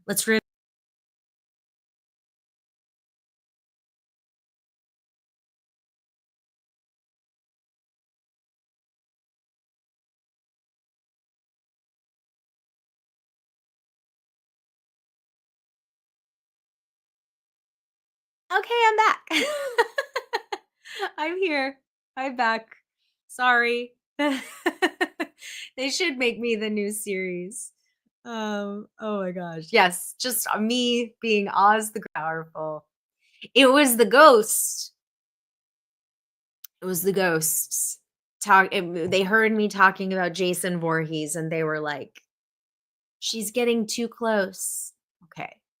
But I'm back, yeah? You guys got me? I see me. Yeah, okay, good. I'm on a little bit of delay, but just wanted to make sure. Okay. Back to the story at hand. So, um here's the history before Linda gets involved. Peacock had given the let's just check in. Yeah. Okay. Peacock had given the project a straight to series order in 2022, with Crystal Lake being described as an expanded prequel to the original Friday the 13th franchise, featuring both Jason Voorhees and his mother, Pamela. The original project showrunner was Brian Fuller, with Fuller's departure leading to a retooling of the series. The new showrunner is Caleb Kane, and the quote was, "From the moment I watched Jason Voorhees squeeze a guy's eyeball out of its socket in glorious 3D at the tender age of 8 years old, I knew my creative path was someday destined to converge with the man behind the mask." That statement continued, "Nothing defined my childhood more than growing up in the golden age of the slasher flick, and nothing's defined the genre more than Friday the 13th. I couldn't be more excited for the opportunity to contribute a chapter to this iconic franchise, particularly with such fearless partners as Peacock and A24. Now, what's the Linda of it all? Well, our friend Jeff Snyder, with Jeff, if you're watching, hello. This is just going to become a running thing. I know he's not watching, but if he is, hello, Jeff. How are you? Okay. So this is from his newsletter. According according to a report from Jeff Snyder over at the Insider, Linda Cardellini is in talks to play Jason's mother in the upcoming Crystal Lake series. That's kind of all we know. That's kind of all the details, not confirmed. But yes, Linda would be Pamela Voorhees. Brian says, "I believe Jason and Pamela should be portrayed as tragic characters rather than homicidal or psychopaths." I agree. And okay, but Alvy does bring up the point, what kind of tone do you think the Crystal Lake series should have? And I feel like, to this point, Alvy, which you bring up here, oh yeah, my sweater is a little Pamela Voorhees. Maybe I could play the part. Oh my god. I can be Linda's stunt double. I'll be her stand-in. They can light me for her. Hey, Rufus. Hey, stop with the licking. Okay. So I do think though that this is a really good point, which Alvy brings up, which is Bates Motel doesn't get talked about and enough about. It was a very solid series with some great performances. I totally agree. I don't know if you all watched Bates Motel, but I think Bates Motel was a fantastic show. I thought it was a little bumpy at first, but once they got in it and they expanded the characters and they really figured out where they were going with that story, I just thought it was exceptional. I thought it was so good. So I forget if I told you guys this, but I was at a dinner, like some work thing, where the producer Roy Lee, who produces everything, he's a huge horror producer and he's involved with everything. He was talking, and the news had not broken yet, that they were doing a Friday the 13th kind of prequel series, and the comp he used was Bates Motel. So, but that said, once Brian Fuller left, as this article points out, the series was it was retooled. And so we don't know what the tone necessarily would be, but I do agree that they should not, like, I don't think it should be over the top and insane and ridiculous in all points. But I do think that Pearl is also a good comp. We feel for her, but she's also a little wacky. Same with the way they handled Norma Bates, played by Vera Farmiga. And I think too, it's just like, whether it's Mia Goth or it is Vera Farmiga in these two examples, they walk this fine line, this really fine line of um a little bit of camp, but they play it very straight. So they are never like they're never, intentionally trying to be campy. And so that and which is how you make the best type of camp. But also your heart breaks for Norma Bates, your heart breaks for Pearl, and I think that similarly like this is the vibe. So that's my 2 cents. Um and Mirror Domains, they should make this the horror sitcom I wanted. A24, their first big horror series, and it's like a or one this big horror series, and it's a sitcom. That would be hilarious. Um, yeah, she Linda Cardellini is gorgeous. Oh my god, they should try to get Kevin Bacon. He would be so great. He's always down to have a good time. Um, Mirror, as far as the Jason's father and showing up, I think what you're me I don't know about the Zach Krieger of it all, but I do think that there were feature scripts that were going around that involved Jason's father, that involved all of that stuff. And I think those were the feature scripts though. I think that once this show with A24 like really started to crystallize, no pun intended, I do think that Bates Motel is like the best kind of comp. So oh, this is good casting too, M. Santiago. Would love for Amy Adams to play Pamela. I think she'd be incredible. But I do think that Linda's a really great name. And I was saying on Instagram a little bit earlier that I feel like this is like a showcase. Like obviously Linda Cardellini has been a great actress for a very long time. She's great in everything. I mean, Freaks and Geeks and Scooby Doo, of course, but like she's shown up in these wonderful roles over the years, but I don't really feel it to shine, like to be the star of the show. And this part, it just sounds like it's being written to be a complete showcase, like a total showcase for an actress. So yeah, and how do I get Linda back as Velma? Yeah, that's a one for her, one for me. Um, and yes, Nicholas, Kevin Bacon in Maxine. He's great. He's also in Toxic Avenger. And if you enjoyed his performance in Maxine, you were going to enjoy his performance in Toxic Avenger. They are cousins. Um, Gishgali says, I read a Friday script where Jason's father was a homicidal park ranger. Yes, that script I think has been floating around for a while. So it remains to be seen. I hope that this happens. It seems like A24 really is committed to making this happen. And yeah, so I think there's a lot of really promising stuff. But speaking of Amy Adams, she can't be in Crystal A24's Crystal Lake series because she's going to be in Camp Cape Fear. Speaking of, you're welcome, Nicholas.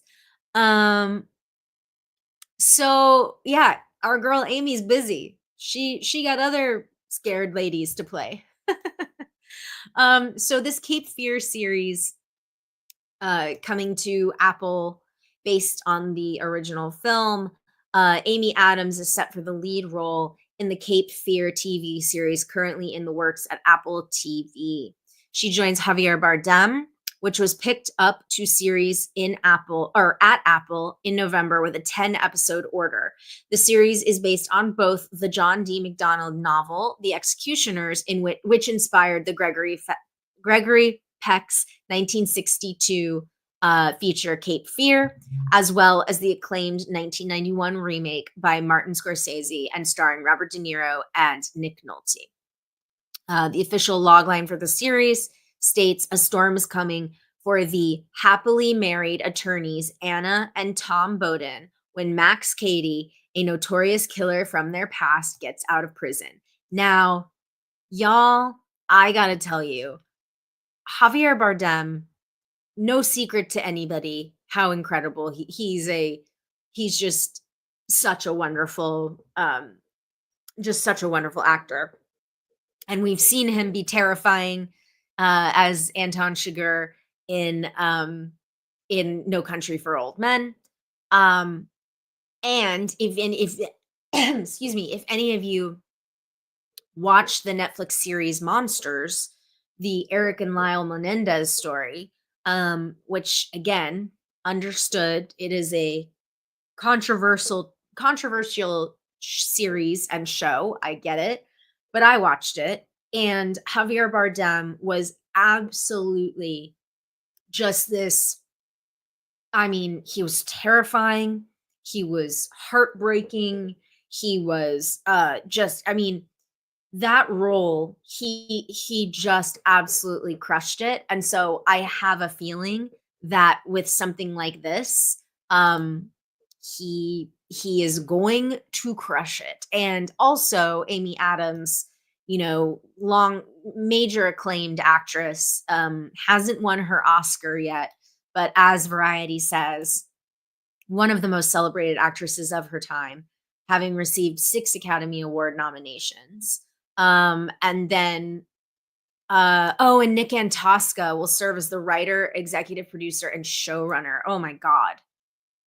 Oh, now that, if you all don't know who Nick Antosca is, you know, he created Channel Zero.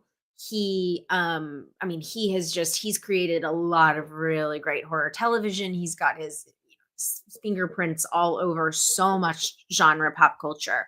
But to your question, I see here in chat, somebody asked if they've cast Amy Adams' husband yet. I believe it's Nick. Is that right, Nick Katie? And I don't see it here. Max, no, Max Katie, sorry, and Tom Bowden. So they have not announced who's going to be playing Tom. So, but I'm sure it's in the works. Let's see. Someone's gonna be on the phone in their theater. Yeah, that's true. So yeah, Nicholas, I don't think they've cast Tom yet. Oh yeah, Javier was great in Skyfall. I mean, Javier Bardem, just truly one of the most compelling, interesting, dynamic actors I think working today. He's so great. So, Nicholas, the way this goes usually, yes, Spielberg and Scorsese are credited as producers, but that is likely because when Amblin remade the movie in the 90s with Martin Scorsese as the director, they likely have it in their deals that any future, Cape Fear adaptation, up until a certain point, will credit them as producers. That's my guess. So I don't think that they're going to be like directly involved. But Nick Antosca is such a interesting, dynamic, like compelling voice in television right now and in storytelling right now. So I just feel like this is a really great combination. So if Amy can't play Pamela Voorhees, then this is a nice constellation, right? And everybody gets to make really cool genre television. Love to see it. All right. What's next?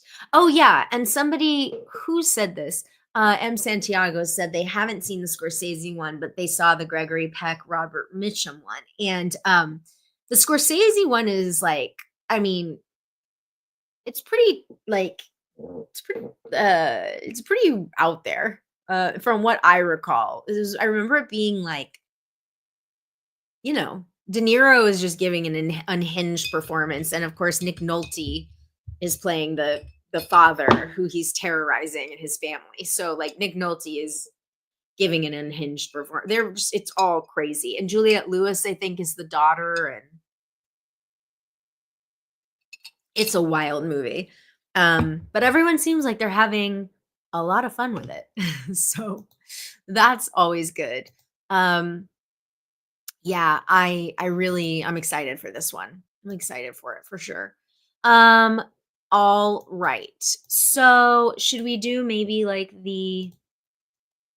HBO roundup. Where are we at time-wise? Um, I just thought there were a lot of little tidbits in here that sounded really interesting. Here's the opening note to Antosca's script. Um, I don't have, I'm obvious, my little comments doesn't show. Oh, here we go. Visual style. Here we go. Visual style note. Even in the first half of this episode, before the Bowden family learns that Katie is out of prison, we should always feel like they're being watched. I mean,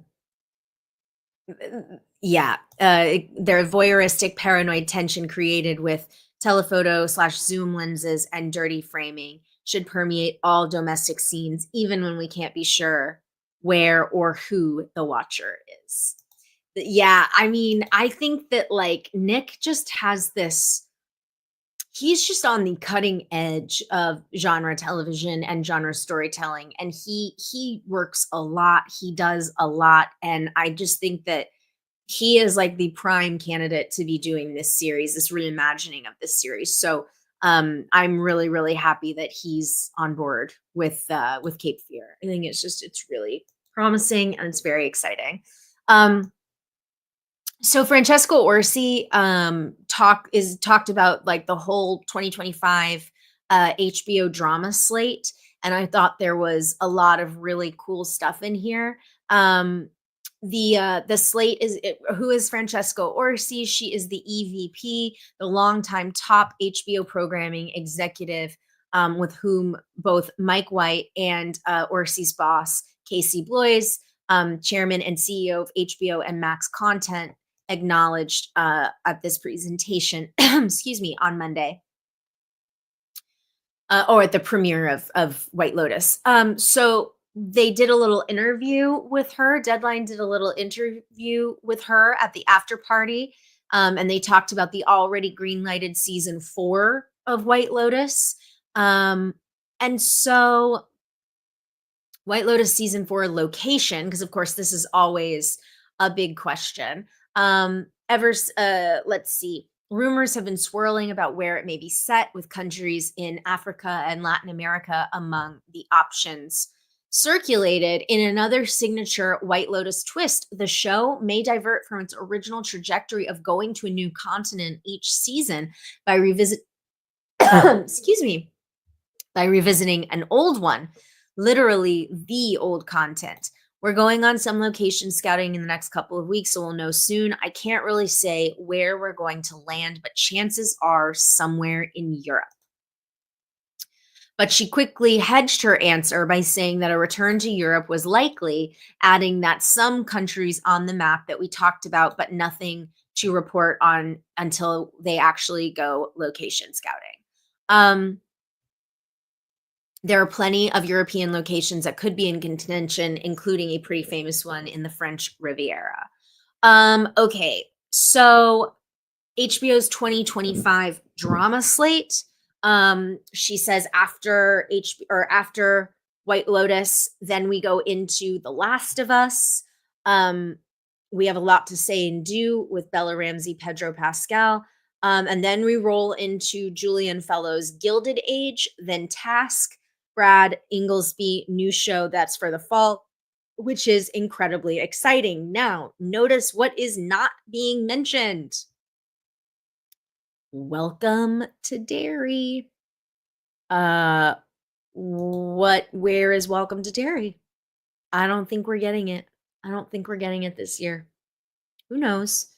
But what we do know, The Last of Us season 2 premiering in April, more than 2 years after the season 1 debut. She says, quote, there are certain elements in terms of the various factions that are competing for survival that reveal themselves as a really intriguing survivalist group. And I think they have a quality to them that feels distinct in how they present it. There's a certain way the show is presenting them in wardrobe and makeup that feels really different than the average person.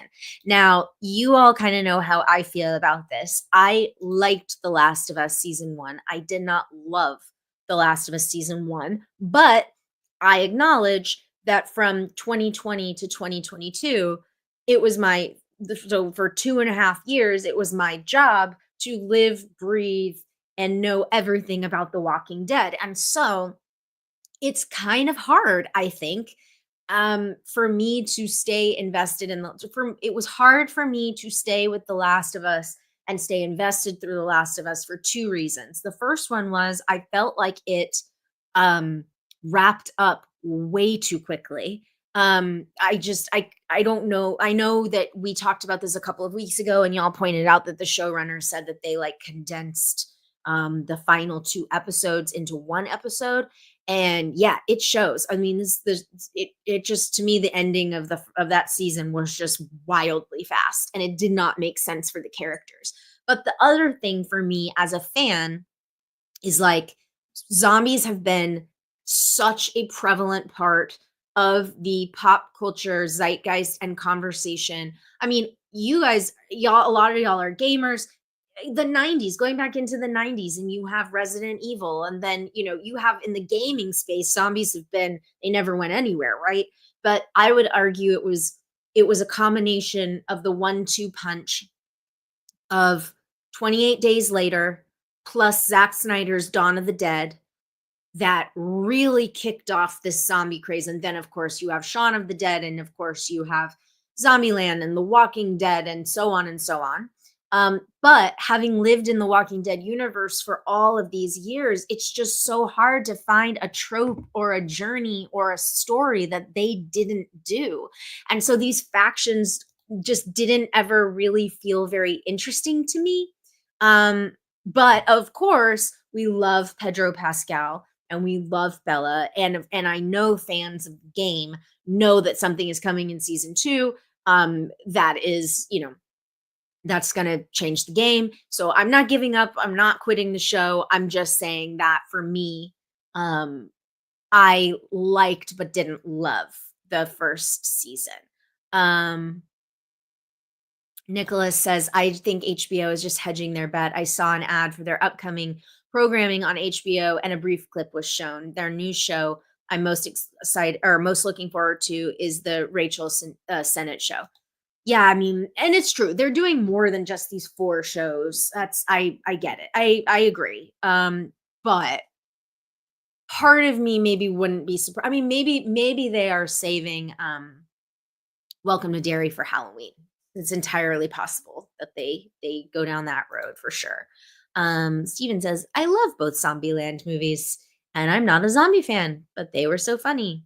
Also, I think we should definitely call them Zombieland. I know it's a little typo, but Zombieland is really funny. Okay, so that's our little preview. Oh, but they do note in a Deadline interview last year, The Last of Us co-creators, executive producers Craig Mazin and Neil Druckmann revealed that their plan for telling the story in part 2 of the popular video games is based will require the series adaptation going at least 3 and more likely 4 seasons. That remains the case, Orsi said. We don't have a complete or final plan, but I think it's looking like 4 seasons. I wouldn't want to confirm that, but it's looking like this season and then 2 more seasons after this, and we're done. So as far as that goes, I think 4 seasons is perfectly enough, and especially if you're writing towards an ending, if you're writing towards a game plan. Because I will say, as much as I love The Walking Dead, I do think that that was one of the places where the show kind of suffered a little bit, was maybe not having an end game in place. So great all around, here for it. More George R.R. Martin, adaptation of George R.R. Martin's 3 Dunk and Eggs novellas, done on a smaller, more intimate scale than the other Game of Thrones series, is still on track for a 3-season run with renewal likely. You're going to be so impressed with Peter Claffey and Dexter Soul Ansel as Dunk and Egg, the 2 leads. So much so that we're already planning on how do we build this for 3 seasons in total. We're not picking it up officially, but it's looking very good.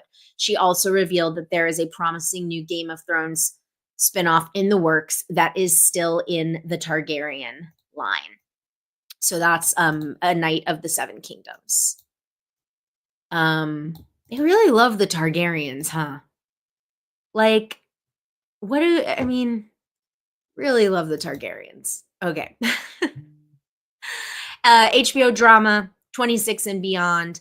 After Task ends its run, quote, we roll into new series, It and Industry, and a couple of new projects for 2026. So that is, of course, where my little antennae popped up. It is based on Stephen King's horror classic, is one of several high-profile Warner Brothers IP-based titles that relocated from Max to HBO, along with the Harry Potter series, The Penguin, and Dune Prophecy. So yeah, those are our also on deck. Yeah, see? Oh, no, yes. Also on deck for 2026 are the third seasons of House of the Dragon and Euphoria. Totally agree with this, Mirror. Train to Busan proved you can still make zombie movies. I totally agree. My comment was more about series. Like the idea that Pedro and Bella Ramsey's characters are like encounter these like roving groups and factions, and I'm like, we've seen the factions, that's my thing. I love Train to Busan, and famously, as you all know, if you've been watching Collider Nightmares, if you watch Collider Nightmares, y'all told me for months, Train to Busan, we got to talk about Train to Busan, and I was like, no more zombies. And then I watched it and I was like, yes, more zombies. So I'm on board. It's just, yeah, it's more the roving like faction thing. I'm kind of like whatever. Nicholas says, I think Welcome to Derry is going to be on Max, so it might explain why they don't talk about it. Well, she did just clarify that it did move to HBO. So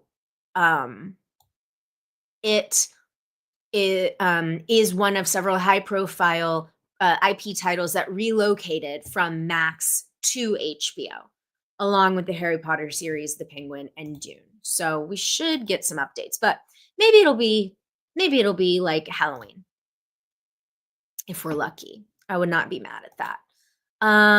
Okay, can we do like one? This is a very silly little story, but I think it'll be fun to close out. Radio silence was just all over the news these last couple of days.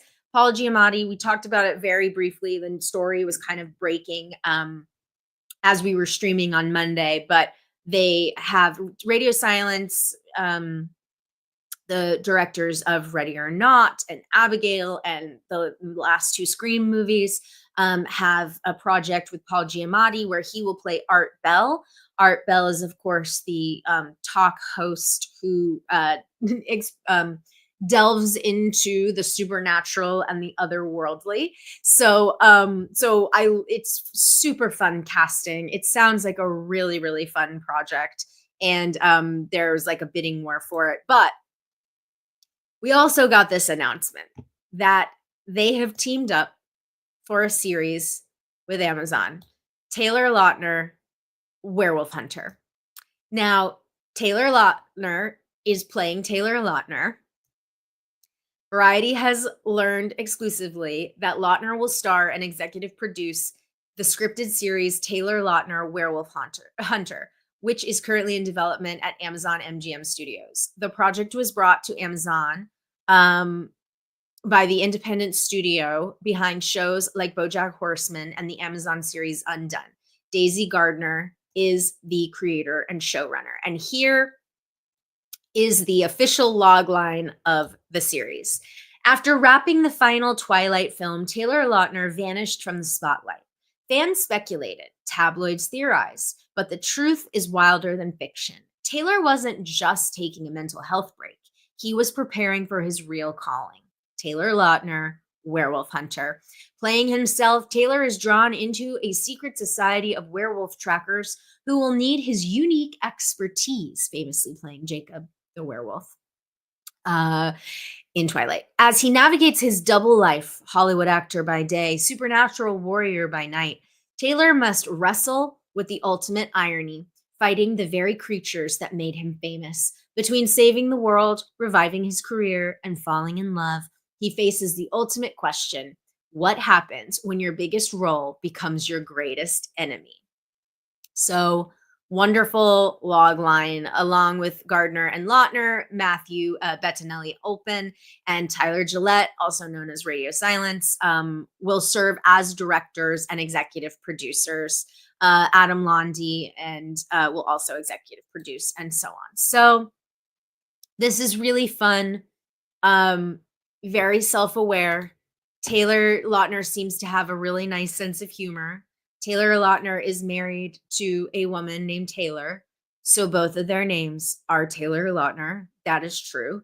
Um, love it. Is Taylor playing himself or his wife? Exactly, Gishgali. Great question.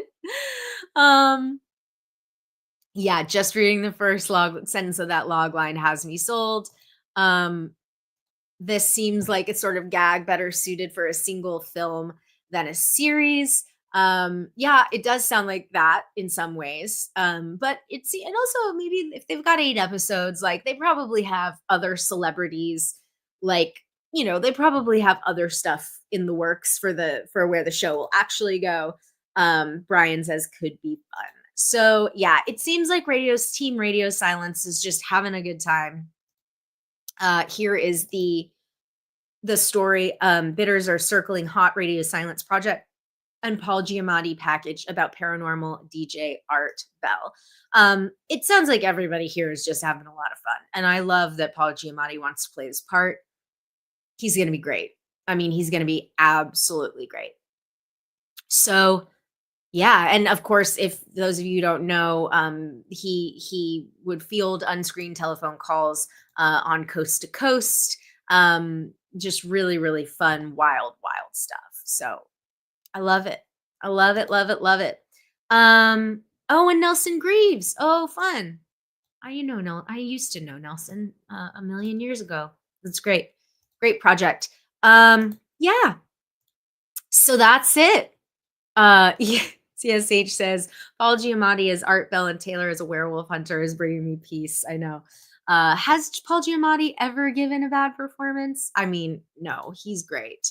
Yeah, and good for him being in on the joke and getting a work opportunity out of it. Absolutely. And look, I think that actually, I will say too, with the Paul Giamatti of it all, I think Art Bell is like a fascinating figure.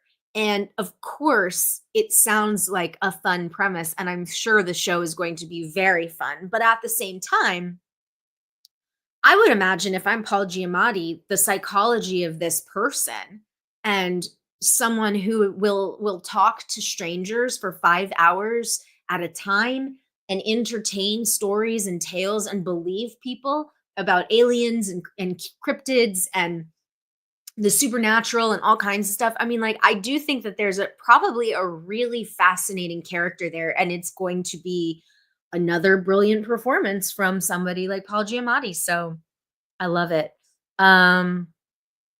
Yeah, Gishgali, was the Giamatti Hostel series announced? Yes, a long time ago. Um, uh, Paul Giamatti. Yeah. Yep. Last summer. Last summer it was announced. Oh, I forgot that I took the screen down. But yes, it was announced last summer. So Paul Giamatti is just having fun all over the place. Good for him and his In-N-Out burger. All right, y'all. I think that's gonna do it for us today. That was so fun. Thank you all so much for being here and for such a lively chat. I feel like we had a lot of news stories. Oh, thank you for complimenting me on my earrings. These were my mom's. She gave them to me. And now they're trendy again. But I think she's had these since like the 80s she's had them for a long time. But thank you. I'm really glad that you like them. So housekeeping. First of all, everyone have a great weekend. Second of all, Anthony DeBlasi, if you came in a little late, Anthony DeBlasi, writer and director of Malum and The Last Shift and many, many movies and and Clive Barker protege will be my guest on Monday. So we're gonna just have a really fun, interesting conversation. But please feel free to, if you have questions for Anthony and you are a member of the Patreon or you're a member of the Discord, please drop them in the Patreon or the Discord. Love that we can make that interactive. I think I am going to shift the schedule to Tuesdays and Thursdays, but not next week. So we'll have Anthony on Monday, and then we'll figure it out when the actual shift comes. But yeah, I think that's kind of it.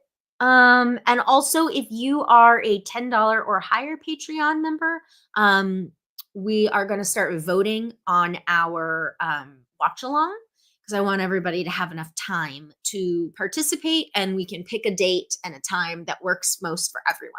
So, and if you are a top tier $20 Patreon person, we have to talk about what kind of Wolf's Call you guys want, because I'll do a deep dive for you guys. We'll have a chat off stream. Anyway, thank you all so much for watching. Thank you all. You're welcome, Jeremy. Thank you. Thanks for being so great in chat. And I really look forward to seeing you all next week when we have Anthony. Oh, and with Michael Kennedy, I'm working with him on rescheduling, so don't worry. Have a wonderful Valentine's Day, everyone, tomorrow. And celebrate Galentine's today, and just have a great weekend. You deserve it. Hey, and Nicholas, you do not worry at all. I love having you in chat, and thank you for being here and for participating, everyone. Yeah, and as Brian says, have a great weekend, everyone. All right, y'all. I'll see you soon. Oh, and I'll report back about the monkey. Allegedly, I'm gonna go to the premiere if they let me in. We'll see. Bye, everyone.